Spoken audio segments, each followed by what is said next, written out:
Okay, I hit the button. You hit the button? Mm-hmm. That's going to be our intro every time. We should do that. I hit the every button. time. Hit the button.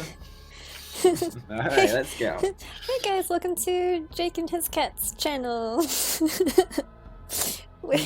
that's what the intro should be, but in reality, it's just going to be hit the button. We're noobs. That's not true. We're very experienced professionals. Okay. We're very experienced noobs. What the heck? Welcome to my castle. You reading this? Who is this? Don't expect everyday logic to work here. It went out of the window sometime after midnight, maybe earlier. My kingdom is not of this world, you see. It lies far outside of concrete, tangible reality. I've tried to identify the way people reach it, and I'm convinced it has something to do with the moon. Some say the moon's aura can turn them insane. You've heard the phrases moonstruck and lunatic. The way I see it, moonlight gives them some subliminal permission to reveal their true selves. And so, whenever they let the silver radiance guide them to the gates of this place, they feel different. Once they pass the doorstep, they're all ready to act out. A dance of horrors and marvels begins. It's 3:31 a.m. Welcome to Big Beat Burger. If you're here at this hour, you're not exactly readying up to be a productive member of society come tomorrow morning. More likely, you're praying that the sunrise never comes. Insatiable children of the night gather around, hoping to bask in the afterglow of tonight's victories, unwind after a frustrating series of failures, or simply fight to keep themselves together. Meanwhile, I'm just sitting here, greedily reveling in every interaction they have. They have no idea they are only here for my amusement. To them, I am just a random girl. Oh, okay. Well, you could have started with that. Oh, I'm just a lady.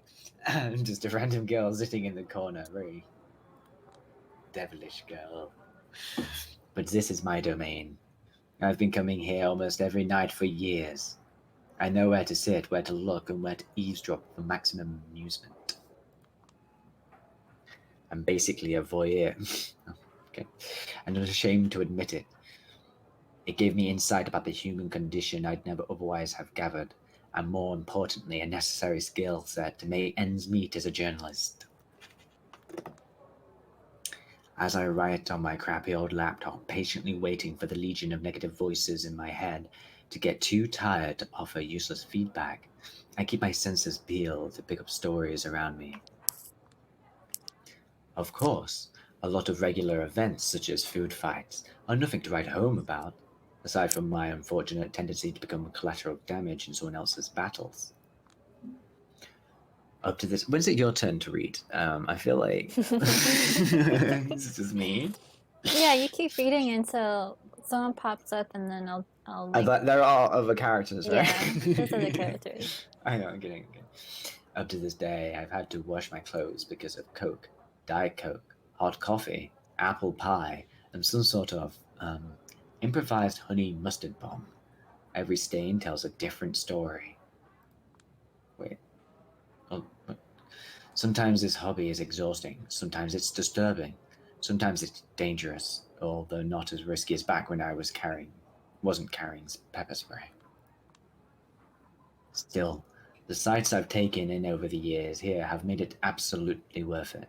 I've got so many stories, I don't know where to begin.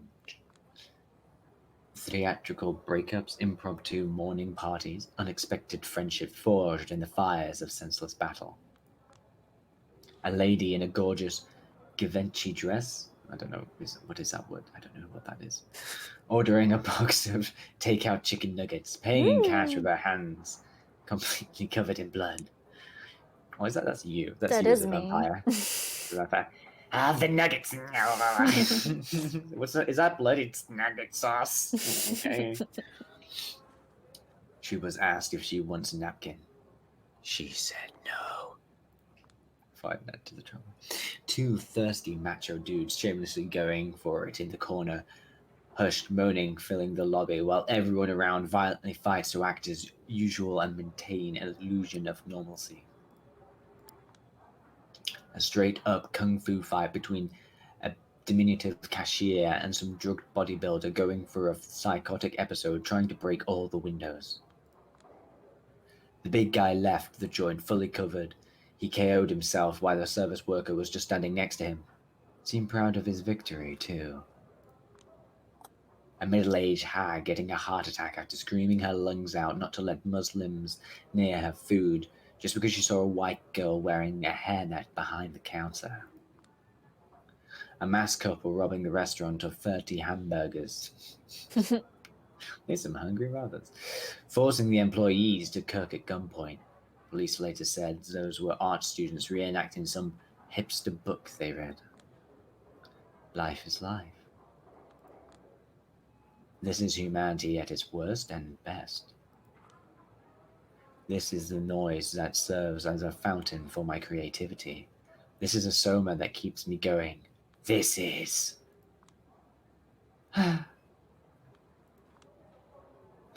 As pathetic as it may sound, these days this is the only place where I feel alive.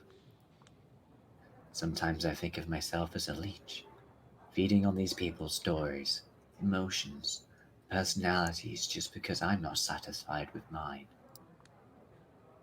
At times I think of my psyche as some kind of shitty postmodern construct that is fundamentally incapable of honesty, only yearns for something felt and truthful. Does this even make any sense? I look at the screen of my laptop, 3:47 a.m. At this point I am almost somnambulic. Is that a word? Is that It's a word. I'm almost somnambulic. but but nothing interesting has happened yet. Feels like all the customers are watching each other tonight, hoping for the others to provide a fun diversion. This is my turf, you parasitic douchebags. Next time, go find your own. Think it's time to call it a night. The coffee I always order so that they don't kick me out is undrinkable. Ugh. I reread the rough draft I've been working on for the last 6 hours. Goddamn, this is pure trash. I hold the backspace button until the Google Documents page is nothing but a calm white slate. I let out a sound of deep relief. There's no pleasure more intoxicating for it. Are you sure there's other characters? I think you've just roped me into this whole... This is just narrated only by Julia. There should be. I... Unless you want me to do the part where Julia pops up too. No, wait. This is all Julia, I think. There's no pleasure more intoxicating for a frustrated writer than ragging on someone even worse than them.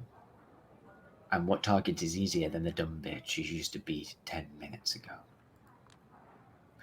I check the time again. I need to go. I have an important meeting tomorrow at 10 a.m. I have a hunch it's not going to end well. And it's not because I'm an irresponsible dumbass who's going to need a few cups of coffee to simply function on a basic level, despite like 4 hours of sleep. It's because I always have a hunch things are not going the way they're supposed to. Click, clack, click, clack, clack. The loud clatter of keyboards assaults me from all sides, makes a spitting headache unbearable. Splitting. Used to be. I dreamed of nothing else but being part of New York Lodestar editorial team. It was the first magazine I started reading regularly. The first magazine I ever bought for myself. Now simply hearing the word Lodestar is enough to ruin my mood. Never mind seeing all those old farts phoning in more reactionary opinion columns and Wikipedia level analysis of current events. clack, click, click, clack. They used to destroy and rebuild my entire worldview every month. They shaped my thinking about politics, art, journalism. They even pointed me towards my favorite band. Oh, cigarette brand, for God's sake. Then some talented people started leaving for greener pastures. Some got too wrapped up in their own neuroses. Some became complacent. All of them committed the sin of allowing themselves to grow older. Fresh blood was deemed unnecessary, even though young freelancers kept being bled dry. These days, whenever someone from outside Lodestar talks about Lodestar, it's because of a few idealistic contributors willing to accept meager pay while putting in serious work. Dumbasses. Other than that, the magazine specializes in publishing pale echoes of provocative ideas I heard somewhere else a few years prior, wrapped in an aesthetic that hasn't been cutting edge for a decade.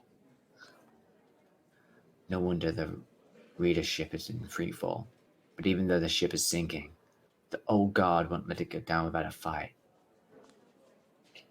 As in, if anyone from outside attempts to board the vessel in hopes of fixing its course or its hulls, they will be swiftly taken care of. I should know. Been there, done that. As it stands, the only full-time staff member who doesn't make me regularly attempt to cringe my face off with his writing